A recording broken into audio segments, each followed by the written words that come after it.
Hello everyone. आज हम NCERT का जो है सेकंड चैप्टर स्टार्ट करेंगे, दैट इज़ बायोलॉजिकल क्लासिफिकेशन। हमने जो है एनसीईआरटी का जो है फर्स्ट चैप्टर जो है मतलब कंप्लीट कर लिया है। हम लिविंग सिस्टम के बारे में हमने कंप्लीट स्टडी कर ली है, जिसमें हमने लिविंग सिस्टम के बारे में पढ़ा, बायोलॉजिकल डाइवर्सिटी के बारे में पढ़ा, नॉमेनक्लेचर के बारे में पढ़ा और आपका जो है क्लासिफिकेशन के बारे में थोड़ा बहुत हमने ब्रीफ जो है पढ़ा था। ठीक है, उसके बाद हमने यहाँ पे टेक्सोनॉमिकल एड्स के बारे में स्टडी कर चुके हैं हम। ठीक है, कैटेगरीज के बारे में स्टडी कर चुके हैं और आपका जो है फर्स्ट चैप्टर कंप्लीट हो चुका है। आज हम बायोलॉजिकल क्लासिफिकेशंस के बारे में पूरा डिटेल में क्या करेंगे, स्टडी करेंगे। तो बायोलॉजिकल क्लासिफिकेशन में हम क्या पढ़ेंगे कि पहले जो क्लासिफिकेशन होती थी वो किस बेसिस के ऊपर होती थी। धीरे धीरे जो है मतलब क्लासिफिकेशन जो है एवोल्यूशन होता गया, जैसे 2 kingdom classification I, 3 kingdom classification I, 4 kingdom classification I and 3 domains classification system हम डिटेल में स्टडी करेंगे और हर एक किंगडम के बारे में हम जानेंगे, जैसे kingdom Monera, kingdom Protista, kingdom fungi, kingdom Plantae, kingdom Animalia और वायरस वीरोइड और लाइकन के बारे में भी हम डिटेल में स्टडी करेंगे। अब देखो यहाँ पे जैसे जैसे आपको मैंने लास्ट चैप्टर में ये बता दिया है कि जो पुराना जो क्लासिफिकेशन सिस्टम था वो किस बेसिस के ऊपर था। वो only use of the organism के बेसिस के ऊपर क्या करते थे, हम क्लासीफाई करते थे, डिस्क्राइब करते थे ऑर्गेनिज्म को। यही आपकी एनसीईआरटी लिखती है कि since the dawn of civilisation there have been many attempt to classify living organism. ठीक है, हमें पता है कि इट वाज डन इंस्टिंक्टिवली, किसके द्वारा, not using criteria that were scientific but born out of need to use organism for our own use for food shelter and clothing. ठीक है, तो बोलने का मतलब क्या है कि आपके जो पुराना जो सिस्टम था क्लासिफिकेशन का वो किस बेसिस के ऊपर था, वो आपका जो है फूड शेल्टर और क्लोथिंग के बेसिस के ऊपर था। अगर किसी ऑर्गेनिज्म का यूज़ है तो यूज़ के बेसिस के ऊपर हम क्या करते थे, ऑर्गेनिज्म को क्लासीफाई करते थे। अब धीरे धीरे जो है मतलब क्लासिफिकेशन सिस्टम जो होता है वो डेवलप होना स्टार्ट हुआ। क्लासिफिकेशन होता क्या है, what is biological classification. Biological classification का मतलब ये है कि हम जब साइंटिफिक वे में क्या करते हैं, ऑर्गेनिज्म को क्या करते हैं, अरेंज करते हैं इनटू ग्रुप। अगर बहुत सारे ऑर्गेनिज्म में कुछ ऑर्गेनिज्म एक जैसे ही सिमिलरिटी शो कर रहे हैं तो एक ही ग्रुप में डाल दिए जाएंगे। जैसे प्लांट जैसे जो भी होंगे उनको प्लांट में डाल दिए गए, एनिमल्स को जो है एनिमल वाले किंगडम में डाल दिए गए। तो हम क्या करते हैं, सिमिलरिटीज़ और डिससिमिलरिटीज़ के बेसिस के ऊपर क्या करते हैं, ऑर्गेनिज्म को ग्रुप में प्लेस करते हैं। उसी प्रोसेस को हम क्या बोलते हैं, बायोलॉजिकल क्लासिफिकेशन बोलते हैं। तो सबसे पहले कौन थे क्लासिफाई करने वाले, आपके सबसे पहले जो आते हैं वेरी वेरी इंपॉर्टेंट, उनका नाम था Aristotle. Aristotle he is also known as the father of biology. मैंने आपको पहले भी बता दिया है प्रीवियस चैप्टर में। अब अरिस्टोटल ने क्या किया, सबसे पहले जो है उसने क्लासिफिकेशन जो है स्टार्ट की और उन्होंने साइंटिफिक बेसिस के ऊपर क्या किया, मतलब ऑर्गेनिज्म को क्लासीफाई किया। तो Aristotle was the earliest one two attempt A more scientific basis of classification. उसने जैसे हमारे प्लांट को सिंपल मॉर्फोलॉजिकल करेक्टर के बेसिस के ऊपर क्या किया, क्लासीफाई किया। ट्रीज़ में, श्रब में, हर्ब्स में आपने लोअर क्लासेस में पढ़ लिया कि हर्ब्स क्या होते हैं, श्रब्स क्या होते हैं, ट्रीज़ में। तो मॉर्फोलॉजिकल बेसिस ऑफ क्लासिफिकेशन जो किसने किया, आपके सबसे पहले अरिस्टोटल ने क्या किया, प्लांट को 3 भागों में डिवाइड किया, that is herb, shrubs and trees में उन्होंने क्या किया, उसको डिवाइड किया। उन्होंने एनिमल्स को भी क्लासीफाई किया, उन्होंने एनिमल्स को भी क्लासीफाई किया है। ऐसे एनिमल जिनके पास आरबीसी है और ऐसे एनिमल जिनके पास आरबीसी एब्सेंट होती है। तो लिखा है आपकी बुक में कि ही also divided animals into 2 group, those which had read blood cells and those that did not. तो जिनके पास रेड ब्लड सेल्स होते हैं उनको उन्होंने क्या बोला, ई नेमा। ठीक है, उनको उन्होंने क्या बोला, ई नेमा जो है ऐसे ऑर्गेनिज्म है जिनके पास क्या होती है, आरबीसी जो होती है प्रेजेंट होती है। और जिनके पास आरबीसी एब्सेंट थी उनको क्या बोला उन्हें, ए नेमा जो है ऐसे ऑर्गेनिज्म है जिनके पास क्या होती है, आरबीसी क्या होती है एब्सेंट होती है, आरबीसी क्या होती है, एब्सेंट होती है, ये आपने याद रखना है। आरबीसी क्या होती है, एब्सेंट होती है। या इस तरह उसने क्या किया, एनिमल्स को क्लासिफाई किया। तो सबसे पहले जो अटेम्प्ट दिया गया, किसने दिया, अरिस्टोटल ने अटेम्प्ट दिया क्लासिफिकेशन का। साइंटिफिक अप्रोच उन्होंने अपनाई। उन्होंने प्लांट को मॉर्फोलॉजिकल बेसिस के ऊपर क्या किया, तीन भागों में डिवाइड किया, हर्ब्स में, श्रब्स में और ट्रीज में। और उसी तरह उन्होंने एनिमल्स को भी दो भागों में डिवाइड किया, दैट इज ऐसे एनिमल जिनके पास आरबीसी प्रेजेंट है, that is called as the enaima, और ऐसे एनिमल जिनके पास आरबीसी एब्सेंट है, that is called as anaima. अब उसके बाद देखो किंगडम क्लासिफिकेशन आना स्टार्ट हो गया, वेरी वेरी इंपॉर्टेंट। आपके लीनियस ने क्या किया, लीनियस ने क्या किया, बहुत ही इंपॉर्टेंट है, यहाँ से क्वेश्चंस आपके पूछे जाते हैं कि लीनियस के टाइम में क्या हुआ कि two kingdom system of classification जो है वो दी गई। लीनियस ने दो किंगडम क्लासिफिकेशन दी। उसने क्या किया, सभी इस अर्थ के ऊपर जितने भी ऑर्गेनिज्म थे उनको दो भागों में डिवाइड किया, दो ग्रुप में डिवाइड कर दिया। Number one kingdom Plantae and second one is called as the kingdom Animalia. लेकिन बेटा इस सिस्टम को जो है मतलब ये अभी भी यूज़ किया जाता है। टू किंगडम क्लासिफिकेशन सिस्टम किसने दिया, आपके लीनियस ने दिया। लेकिन इस सिस्टम की बहुत ही ज़्यादा क्या थी, लिमिटेशंस थी, बहुत ही ज़्यादा लिमिटेशंस थी। अब उसने क्या किया कि जितने भी हमारे ऑर्गेनिज्म हैं उनको उसने क्या किया, दो ग्रुप में डिवाइड कर दिया गया, दो ग्रुप में डिवाइड कर दिया।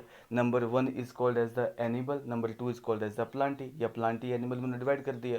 लेकिन इसका ड्रॉबैक ये था कि इन्होंने यूकैरियोट और प्रोकैरियोट के बीच में डिस्टिंग्विश नहीं किया, number one limitation. Number two, उन्होंने यूनिसेलुलर और मल्टीसेलुलर ऑर्गेनिज्म के बीच में क्या किया, मतलब डिस्टिंग्विश नहीं किया। नंबर थ्री, उन्होंने फोटोसिंथेटिक जो ग्रीन एल्गे थी या नॉन फोटोसिंथेटिक फंजाई को प्लांटी में ही डाल दिया गया। तो वही चीज़ है कि मतलब फोटोसिंथेटिक और नॉन फोटोसिंथेटिक ऑर्गेनिज्म को जो है मतलब उन्होंने क्लासीफाई किया, क्लासीफाई नहीं कर पाए। तो hence the two kingdom classification जो होती है यूज्ड फॉर लॉन्ग टाइम बाज ये इनएडिक्वेट मानी गई। मतलब काफ़ी लंबे समय तक जो मतलब इसका यूज़ किया गया, लेकिन ये क्या थी, मतलब इनएडिक्वेट मानी गई। तो क्या बोला आपको, सबसे पहले जो क्लासिफिकेशन किसने की, अरिस्टोटल ने की। फिर आपका टू किंगडम क्लासिफिकेशन आया जिसने ऑर्गेनिज्म को दो ग्रुप में डाला गया, प्लांटी और एनिमलिया में। लेकिन ड्रॉबैक क्या थे, आपकी बुक में लिखा है, it is not able to distinguish between eukaryote and prokaryote, it is not able to distinguish between unicellular and multicellular. इसने ग्रीन एल्गे और नॉन फोटोसिंथेटिक फंजाई को प्लांटी में ही डाल दिया गया।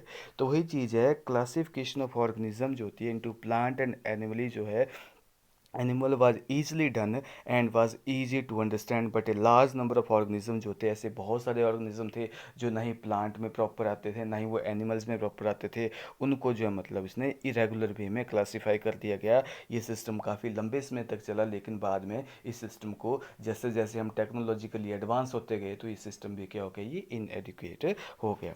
तो hence a two kingdom classification जो होता है, it is use for long time was found inadequate. ठीक है, उसके बाद भी बहुत सारे जो है मतलब आपकी क्लासिफिकेशन देने के, जैसे आपको जो है मतलब तीन आपकी बुक में नहीं दिया गया है। ठीक है, आपका जो है यहाँ पे हैक्कल ने क्या किया, हैक्कल ने क्या किया, आपका जो है तीन किंगडम क्लासिफिकेशन दिया, थ्री किंगडम क्लासिफिकेशन जो है, it is given by Ernst Haeckel. ठीक है, it is given by Ernst Haeckel. इसने तीन किंगडम बना दिया, कुछ नहीं किया। इसने एक नया किंगडम इंट्रोड्यूस किया, that is protista, that is protista जो है, दैट इज़ नया किंगडम इसने क्या किया, इंट्रोड्यूस किया। एंड दो किंगडम पहले वाले वही थे, that is Plantae and Animalia. ठीक है, that is Plantae and Animalia जो है, ये दो किंगडम पहले से ही थे। तो उन्होंने क्या किया, जो थ्री किंगडम क्लासिफिकेशन जो थी, दैट इज़ गिवन बाय, किसने दी गई, वो अर्नस्ट हैकल के द्वारा दी गई। इन तीन किंगडम कौन कौन से दिए, number one is called as the एक न्यू किंगडम जो है created by the Ernst Haeckel, that is called as the Protista, and second one is called as the Plantae, and last one is called as the animalia. तो hence three kingdom classification is given by Ernest Haeckel. उसके बाद four kingdom classification भी आती है, उसके बाद four kingdom classification भी आती है जो आपकी बुक में नहीं दी गई है। तो ये कोपलैंड जो है, Copeland, that is given the, आपको जो है फोर किंगडम क्लासिफिकेशन, कोपलैंड ने क्या किया, फोर किंगडम क्लासिफिकेशन दी। नंबर वन आपका मोनेरा जो है, इन्होंने एक बैक्टीरियाज के लिए क्या किया, एक नया किंगडम जो है इंट्रोड्यूस किया। उसके बाद जो यहाँ पे प्रोटिस्टा, ठीक है, number second is called as the Protista, and number three is called as the Plantae, और एनिमलिया जो थे, ये जो है इन्होंने 4 किंगडम क्लासिफिकेशन जो है दी। ठीक है, एनिमलिया जो है ये 4 किंगडम क्लासिफिकेशन ये इन्होंने दी। तो ऐसे आप देख सकते हो कि कोपलैंड, देखो 2 kingdom classification is given by the Linnaeus ने, जिन्होंने केवल ऑर्गेनिज्म को 2 ही ग्रुप में डाला, that is called as the Plantae and Animalia. 3 kingdom classification is given by Ernst Haeckel, he created a new kingdom that is called as Protista and Plantae and Animalia जो है उन्होंने 3 kingdom classification दी। उसके बाद 4 kingdom classification that is given by the Copeland and he created new kingdom that is called as the Monera and 3 kingdom पहले से ही थे, protista, Plantae and Animalia जो होता है। तो 4 किंगडम क्लासिफिकेशन जो है it is given by Copeland यहाँ से क्वेश्चन आ सकता है। लेकिन जो हमारे लिए सबसे बेस्ट है, जिसको हम मानते हैं, जो सबसे एडवांस है, that is given by that is 5 kingdom classification and that is given by R H Whittaker ने क्या किया, 5 किंगडम क्लासिफिकेशन दी। उन्होंने 5 किंगडम बनाएंगे, हम डिटेल में इसको स्टडी करेंगे। आपका मोनेरा, प्रोटिस्टा, उन्होंने एक नया किंगडम क्रिएट किया फंजाई के लिए, किंगडम फंजाई, एनिमलिया और प्लांटी जो है 5 किंगडम क्लासिफिकेशन जो है दी। और यही जो है आजकल बहुत ही ज़्यादा एक्सेप्टेड क्लासिफिकेशन है, एक्सेप्टेड 5 किंगडम क्लासिफिकेशन जो है that is given by R H Whittaker in 1969। अब देखो यहाँ पे आपको बोलता है कि a need was also felt for including, जैसे बहुत सारे, अब मैंने क्या बोला कि जो पुराने जो तरीका था वो तो यूज़ के बेसिस के ऊपर था, मॉर्फोलॉजिकल बेसिस आ गया, लेकिन अब क्या हुआ कि मतलब अब जो मोड ऑफ न्यूट्रिशन, जैसे न्यूट्रिशन कौन सा है, ठीक है, ग्रॉस मॉर्फोलॉजी बेसिस ये करेक्टर भी शामिल करिए जानने लगे, जैसे सेल स्ट्रक्चर कैसा है, सेल वॉल कैसी है, न्यूट्रिशन कैसा है, हैबिटेट कैसा है, प्रोडक्शन कैसा है, इवोल्यूशनरी रिलेशनशिप कैसी है, ये सारे के सारे करेक्टर जो है ये मतलब कंसीडर किए जाने लगे टू क्लासीफाई एन ऑर्गेनिज्म। ठीक है, तो classification system for living organism have hence undergone, बहुत सारे चेंजेस होते गए, हमने और ज़्यादा करेक्टर जो है मतलब क्लासिफिकेशन के लाना स्टार्ट कर दिया, उस बेसिस के ऊपर हमने लिविंग ऑर्गेनिज्म को क्लासीफाई करना स्टार्ट कर दिया गया। दो प्लांट एंड एनिमल किंगडम तो कांस्टेंट ही रहे, सभी सिस्टम है, 2 kingdom, 3 kingdom, 4 kingdom, 5 kingdom, plant animal तो है ही 2 किंगडम, वो कांस्टेंट ही रहेंगे। ठीक है, but understanding of what group organism, कौन कौन से इसमें ऑर्गेनिज्म डाले जाएंगे, कौन कौन से इसमें ग्रुप डाले जाएंगे, वो थोड़ी सी आपकी अंडरस्टैंडिंग जो है मतलब और ज़्यादा जो है मतलब विकसित होगी, डेवलप होगी। फिर हमने क्या किया, नए नए किंगडम जो है बनाना स्टार्ट कर दिया, फिर 3 किंगडम क्लासिफिकेशन आई, फिर 4 किंगडम क्लासिफिकेशन आई, फिर 5 किंगडम क्लासिफिकेशन आई, ये भी आपने याद रखना। तो अब देखो यहाँ पे 5 किंगडम क्लासिफिकेशन जो है it is given by the R H Whittaker. अब देखो यहाँ पे 5 किंगडम कौन कौन से हैं, Monera, protista, fungi, Plantae and Animalia. और उन्हें कौन कौन से करेक्टर देखो इस वाले डायग्राम में दे रखे हैं, सेल टाइप। अब मोनेरा को छोड़ के बाकी सारे के सारे क्या हैं, यूकैरियोटिक हैं। आपको प्रोकैरियोट और यूकैरियोट के बीच में डिफरेंस जो है 6th या 7th क्लासेस से स्टार्ट हो जाते हैं, आपको पता होना चाहिए। उसके बारे में डिटेल में भी हम स्टडी करेंगे जब हम सेल वाला चैप्टर पढ़ेंगे। ठीक है, तो आपका जो है मोनेरा जो है इट इज़ प्रोकैरियोटिक, ठीक है, और बाकी सारे क्या हैं, यूकैरियोटिक होते हैं। लेकिन यहाँ पे मैं थोड़ा सा आपको आउटलाइन दे दूँ कि जो प्रोकैरियोट होते हैं उनमें जो न्यूक्लियस होते हैं वो बहुत ही प्रिमिटिव होते हैं। प्रो का मतलब होता है प्रिमिटिव, कैरियन का मतलब होता है न्यूक्लियस, यानी कि यहाँ पे डीएनए है that is not surrounded by a nuclear membrane, और डीएनए के पास जो है हिस्टोन प्रोटीन नहीं होती है, वो प्रोकैरियोट्स होते हैं। लेकिन यूकैरियोट मतलब यू का मतलब ट्रू, जहाँ पे ट्रू न्यूक्लियस प्रेजेंट होता है, यानी कि डीएनए जो होगा that is surrounded by the nuclear membrane is called as the eukaryote. तो मोनेरा को छोड़ के बाकी सारे के सारे क्या हैं, मतलब आपके यूकैरियोट है। तो ये क्या हो गया, ये सेल टाइप हो गया। सेल वॉल देखो आपके मोनेरा में, ठीक है, ये कैसी है, नॉन सेल वॉल प्रेजेंट है, सेल वॉल प्रेजेंट है, नॉन सेलुलोजिक है, और पॉलीसेकेराइड और अमाइनो एसिड की बनी हुई है, पॉलीसेकेराइड और अमाइनो एसिड की बनी हुई है। प्रोटिस्टा में कुछ में सेल वॉल प्रेजेंट है, कुछ में नहीं है। ठीक है, फंजाई में हमें पता है सेल वॉल प्रेजेंट है। ठीक है, ये किसकी बनी होती है, ये सेलुलोज की नहीं बनी होती है, ये काइटिन की बनी होती है, काइटिन की बनी होती है, आपको ये पता होना चाहिए। और प्लांटी में ऑब्वियसली प्लांट में जो सेलुलोज की बनी होती है सेल वॉल, और पेक्टिन और हेमिसेलुलोज भी प्रेजेंट होते हैं। और एनिमल्स में क्या होती है, सेल वॉल जो होती है एब्सेंट होती है। हमारे केस में जितने भी एनिमल किंगडम है उनमें सेल वॉल की होती है एब्सेंट होती है। देखो यहाँ पे थर्ड कैरेक्टर कौन सा स्टडी किया गया, न्यूक्लियर मेम्ब्रेन को। न्यूक्लियर मेम्ब्रेन में क्या है, ये एब्सेंट है आपके मोनेरा में, बाकी सब में क्या है प्रेजेंट है क्योंकि यूकैरियोट्स है।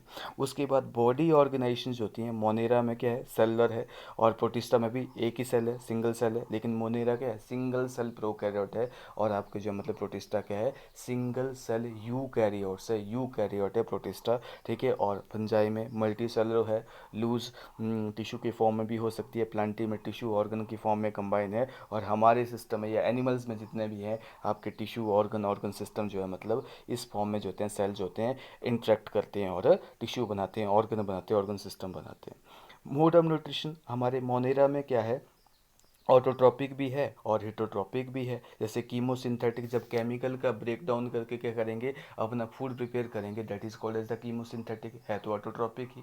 उसके फोटोसिंथेटिक भी हमारे बहुत सारे बैक्टीरिया पाए जाते हैं, जैसे नॉस्टॉक एनाबिना जो है, ये ब्लू ग्रीन एल्गी जितने भी हैं, या जो साइनोबैक्टीरिया जितने भी हैं सारे इसमें आ जाते हैं बोला। उसके बाद जो आपके हिटोट्रॉपिक भी हैं, कुछ सेप्रोफाइट्स हैं दैट डिकेइंग ऑर्गेनिक मैटर से अपना फूड प्रिपेयर करते हैं करेंगे, ठीक है। उसके बाद जो है मतलब पैरासिटिक भी हैं, बहुत सारे ऐसे हमारे पास मोनेराज की कुछ ऐसे ऑर्गेनिज्म हैं, बैक्टीरिया हैं जो कि हमें डिसीज कॉज कर सकते हैं, पढ़ेंगे उनके बारे में भी डिटेल में। प्रोटिस्टा में क्या है ऑटोट्रॉपिक भी है और हिटोट्रॉपिक भी है। ऑटोट्रॉपिक यानी कि आपके फोटोसिंथेटिक होंगे और साथ में हिटोट्रॉपिक भी होंगे। फंजाई में ओनली एंड ओनली क्या है हिटोट्रॉपिक हैं, that is dead decaying organic matter से क्या करेंगे फूड प्रिपेयर करेंगे, ठीक है। और उसके बाद क्या है पैरासिटिक भी हैं, ऐसे बहुत सारे फंगस हैं, पढ़ेंगे डिटेल में इनके बारे में, जो पैरासाइट होती है जो कि डिजीज़ कॉज करती है। और प्लांटी में क्या है ऑटोट्रॉपिक है, सारे हमें पता है, लेकिन कुछ इंसेक्टिवोरस होते हैं जो कि मतलब हिटोट्रॉपिक भी होते हैं, लेकिन वो नाइट्रोजन की कमी को पूरा करने के लिए इंसेक्ट के ऊपर क्या करेंगे प्रीडेट करते हैं, वो हम बाद में पढ़ेंगे। उसके बाद एनिमलिया में क्या है आपके हिटोट्रॉपिक है, जैसे होलोजोइक है जो कि इंजेस्ट करते हैं फूड को, और सेप्रोफिटिक भी हैं, ठीक है, सेप्रोफिटिक हैं जो डेड डिगेइंग ऑर्गेनिक मैटर के ऊपर भी फीड करते हैं। तो दिस सिस्टम ऑफ क्लासिफिकेशन जो है that is called as the five kingdom system of classification. It is given by R.S. Bitakar in 1969, propose a five kingdom classification on the kingdom जो होता है that is defined by him, that is kingdom Monera, kingdom Protista, kingdom Fungi, kingdom Plantae and kingdom Animalia। तो उसने क्या किया पांच kingdom की classification दी, किंगडम मोनेरा दिया, किंगडम प्रोटिस्टा दिया, किंगडम फंजाई दिया, किंगडम प्लांटी दिया, किंगडम एनिमलिया दिया। लेकिन जो मेन क्राइटेरिया थे for classification used by him include cell structure, उसने करेक्टर को कंसिडर किया क्लासिफिकेशन के तौर पर, ठीक है। थैलस की ऑर्गेनाइजेशंस को उसने कंसिडर किया, मोड ऑफ न्यूट्रिशन को उसने कंसिडर किया, प्रोडक्शन एंड फाइलोजेनेटिक रिलेशनशिप को भी उसने क्या किया मतलब कंसिडर किया, ये भी आपने याद रखना है, ठीक है। तो table 2.1 gives A comparative account of different characteristics of five kingdom जो हम स्टडी कर चुके हैं। उसके बाद देखो यहाँ पे आपके हमने क्या पढ़ा, two kingdom classification that has been given by Linnaeus ने, three kingdom classification is given by Ernst Haeckel, four kingdom classification is given by Copeland, five kingdom classification is given by R.S. Whittaker. लेकिन इनके हर एक classification के कुछ ना कुछ पहले drawback थे जो कि धीरे धीरे क्या हुए मतलब वो कंप्लीट होते गए। देखो कैसे, यहाँ पे let us look at the five kingdom classification. हम इसमें क्या करें कि इसमें क्या क्या इश्यूज हैं और क्या क्या कंसिडरेशन है जो कि क्लासिफिकेशन सिस्टम को क्या करती है मतलब इन्फ्लुएंस करती है। जैसे हमने क्या किया अर्लियर क्लासिफिकेशन सिस्टम जो था जिसमें बैक्टीरिया थे, ठीक है, blue green algae, fungi, mosses, fern, gymnosperm and angiosperm जो होते थे ऑल अंडर द प्लांट। जब मैंने आपको दो किंगडम क्लासिफिकेशन बताई थी तो मैंने क्या बताया था कि प्लांटी और एनिमली ये दो किंगडम थे। तो पहले क्या हुआ दो किंगडम क्लासिफिकेशन का ड्रॉबैक वही था कि वो यूनिसेलर और मल्टीसेलर के बीच में डिस्टिंग्विश नहीं कर पाया।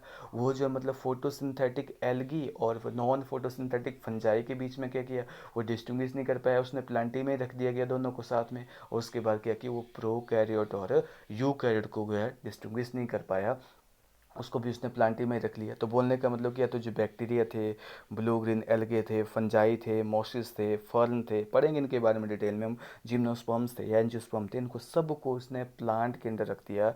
लेकिन किस बेसिस करेक्टर किस बेसिस लिए उन्होंने कि सबके पास क्या थी सेल वॉल थी, इसलिए उसने क्या किया मतलब प्लांटी किंगडम में रख दिया था उसको दो किंगडम क्लासिफिकेशन में। लेकिन जैसे जैसे अब क्या हुआ कि जैसे जैसे sorry It brought together the prokaryotic bacteria and blue-green algae with other group which were eukaryotic। तो वही चीज़ है, मैंने क्या बताया कि आपका प्रोकैरियोट और यूकैरियोट को डिस्टिंग्विश नहीं कर पाया, तो उसने बैक्टीरिया और आपके ब्लू ग्रीन एल्गे जो थी और उनको साथ में रख दिया बोला प्लांटी में।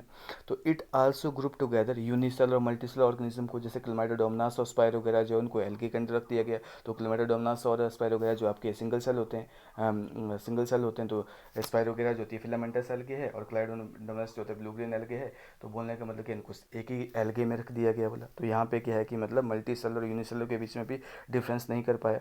तो वही चीज़ है, फंजाई जो थी विच आर नॉन फोटोसिंथेटिक, ठीक है, फंजाई जो थी दैट इज़ नॉन फोटोसिंथेटिक, उसको जो है फोटोसिंथेटिक एल्गे के साथ रख दिया गया प्लांटी किंगडम के अंदर। तो वही चीज़ है, fungi which are non photosynthetic has been group as a plant autotroph, though they also show a characteristic difference in their wall compose. लेकिन भले ही उनके पास सेल वॉल प्रेजेंट थी, लेकिन सेल वॉल भी प्लांट की तरह नहीं थी, दैट इज सेल्यूलोज की नहीं बनी थी, that is made up of chitin.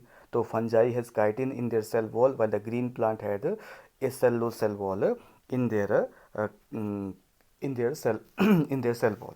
When this characteristic जो है मतलब जब कंसिडर किया गया, तो फिर क्या किया आपके आर एच बिटाकर ने 1969 में क्या किया, फंजाई को जो है सेपरेट किंगडम में प्लेस कर दिया गया, that is called as the kingdom fungi में। ठीक है, तो ये आपका सारा जो है मतलब किंगडम फंजाई में। अब देखो, ऑल प्रोकैरियोटिक ऑर्गेनिज्म जो थे उनको जो है मतलब किंगडम मोनेरा में रख दिया गया। अब हमें पता है कि किंगडम मोनेरा में है। यूनिसेलर यूकैरियोट ऑर्गेनिज्म जो थे वो किंगडम प्रोटिस्टा में रख दिए गए। यूनिसेलर प्रोकैरियोट जो उनको हमने मोनेरा में रखा, यूनिसेलर यूकैरियोट में हमने क्या किस में रखा, प्रोटिस्टा में रखा। और किंगडम प्रोटिस्टा ने क्या किया, इसने बहुत सारे क्लमाइडोमोनास वगैरह, क्लोरेला वगैरह, जिनको पहले हम एल्गे में रखते थे, प्लांट के अंदर रखते थे, इनके पास सेल वॉल होती है। एंड पैरामीशियम एंड अमीबा जो थे, जिनको हम एनिमल किंगडम में रखते थे, ठीक है, जिनके पास सेल वॉल एब्सेंट होती है। तो इट हैज़ इनको क्या किया, एक ही किंगडम में रख दिया गया। क्यों? क्योंकि पैरामीशियम हो, चाहे अमीबा हो, चाहे क्लमाइडोमोनास है, क्लोरेला है, सबके पास क्या है, सिंगल सेल है, और सिंगल सेल यूकैरियोट है। तो हम सब में, चाहे वो उनके पास सेल वॉल है चाहे नहीं है, उन सबको हमने कहाँ रख दिया, सिंगल सेल होने की वजह से उनको हमने क्या कर दिया, उनको हमने किंगडम प्रोटिस्टा में रख दिया। ठीक है, क्यों? क्योंकि क्राइटेरिया ऑफ क्लासिफिकेशन जो है मतलब चेंज हो गया था। ठीक है, बोला कि this kind of changes will take place in future, depend करते हैं ऑन द इम्प्रूवमेंट इन, जैसे जैसे हमारी अंडरस्टैंडिंग में और इम्प्रूवमेंट होती जाएगी हमारी जो है मतलब, तो हम क्या करेंगे, हम जो है इनको हो सकता है कि आगे जो है मतलब और किंगडम की मतलब क्या करें, अरेंजमेंट करके इनको जो है मतलब अलग किंगडम में रख दिया जाएगा। तो over time an attempt has been made to evolve a classification system which reflect not only the morphological, physiological, productive similarity but also phylogenetic similarities को भी कंसिडर किया गया। ठीक है, तो वही चीज़ है कि अब ये है कि मतलब हमने मॉर्फोलॉजिकल बेसिस भी देखे, फिजियोलॉजिकल बेसिस भी देखे, प्रोडक्टिव सिमिलरिटीज़ भी देखी, और फाइलोजेनेटिक बेसिस के ऊपर भी क्या किया, मतलब अब करेक्टर्स को हम क्या करेंगे, कंसिडर करेंगे, और ऑर्गेनिज्म को क्या करेंगे, हम क्लासीफाई करेंगे। ठीक है, तो इस चैप्टर में हम क्या करेंगे, डिटेल में 5 किंगडम क्लासिफिकेशन को स्टडी करेंगे। We are going to study kingdom Monera, sorry, kingdom Protista, kingdom आपके फंजाई, और किंगडम प्लांटी, और किंगडम एनिमलिया जो है मतलब इसको स्टडी करेंगे। ठीक है, तो ये सारा का सारा क्या है, ये आपका जो है मतलब ये इंट्रोडक्शन हो जाती है बायोलॉजिकल सिस्टम ऑफ क्लासिफिकेशन की। अब देखो, जब मैंने आपको दोबारा रिवाइज करवा देता हूँ कि आपका बायोलॉजिकल सिस्टम ऑफ क्लासिफिकेशन था, सबसे पहले जो है अरिस्टोटल ने क्लासिफाई करना स्टार्ट किया आपके साइंटिफिक बेसिस के ऊपर। 2 kingdom classification given by the Linnaeus, लेकिन उसने केवल एक ही करेक्टर को कंसिडर किया था, सेल वॉल। अगर सेल वॉल है तो सारे के सारे, चाहे कोई भी हो, चाहे यूनिसेलर हो, चाहे मल्टीसेलर हो, चाहे फोटोसिंथेटिक हो, चाहे नॉन फोटोसिंथेटिक हो, चाहे आपकी जो प्रोकैरियोट हो, चाहे यूकैरियोट हो, सबको डालो प्लांटी में। अगर सेल वॉल एब्सेंट है तो डाल दो उसको किसमें, एनिमलिया में। फिर उसके बाद 3 किंगडम क्लासिफिकेशन है, 4 kingdom that is given by the Ernst Haeckel, 4 kingdom classification is given by the Copeland, 5 kingdom classification that is given by the more authentic, that is R S Whittaker in 1969 में उसको दिया गया। उसके बाद भी एक classification आती है, that is 6 kingdom classification. 6 kingdom classification जो है मतलब आती है, that is given by the Carl Woese, जो करते हैं उसको देते हैं, कार्ल वूज जो है वो देते हैं 6 किंगडम क्लासिफिकेशन। लेकिन वो क्या है, वो कुछ नहीं है, बहुत ही सिंपल है। ये क्या करते हैं कि वो क्या करते हैं, मोनेरा को 2 भागों में डिवाइड कर देते हैं। वो को मोनेरा को क्या करेंगे, वो दो भागों में डिवाइड करेंगे, दैट इज़ आर्की बैक्टीरिया, ये हम पढ़ेंगे आर्की बैक्टीरिया, ठीक है। और आपका जो है मतलब यू बैक्टीरिया, और उसके बाद वही है आपका प्रोटिस्टा, ठीक है। तो फंजाई, प्लांटी और एनिमलिया, तो वही चीज़ है प्रोटिस्टा, फंजाई और प्लांटी और एनिमलिया जो है मतलब ये फिर वही है कि ये 1 2 3 4 5 6 जो है मतलब ये सारा जो है मतलब 6 किंगडम क्लासिफिकेशन हो जाती है। ये क्या है, ये प्रोकैरियोट है, और ये सारे क्या हैं, ये यूकैरियोट है। तो ये 6 किंगडम क्लासिफिकेशन, आप बस इतना से लिखो कि 6 किंगडम क्लासिफिकेशन, जिसको हम 3 डोमेन्स सिस्टम ऑफ क्लासिफिकेशन भी बोलते हैं, that is given by Carl Woese ने इसको दिया था। ये अलग जो है मतलब टॉपिक हो जाता है, ठीक है। तो ये था आपका बायोलॉजिकल सिस्टम ऑफ क्लासिफिकेशन। लेकिन ये भी आपने याद रखना कि virus have not been included in the 5 kingdom system of classification. Virus कहीं भी नहीं आते हैं, वायरस कहीं भी नहीं आते हैं, वायरस जो है 5 किंगडम सिस्टम ऑफ क्लासिफिकेशन में कहीं भी नहीं आते हैं, ये भी आपने याद रखना है। अब उसके बाद हम स्टार्ट करेंगे किंगडम मोनेरा।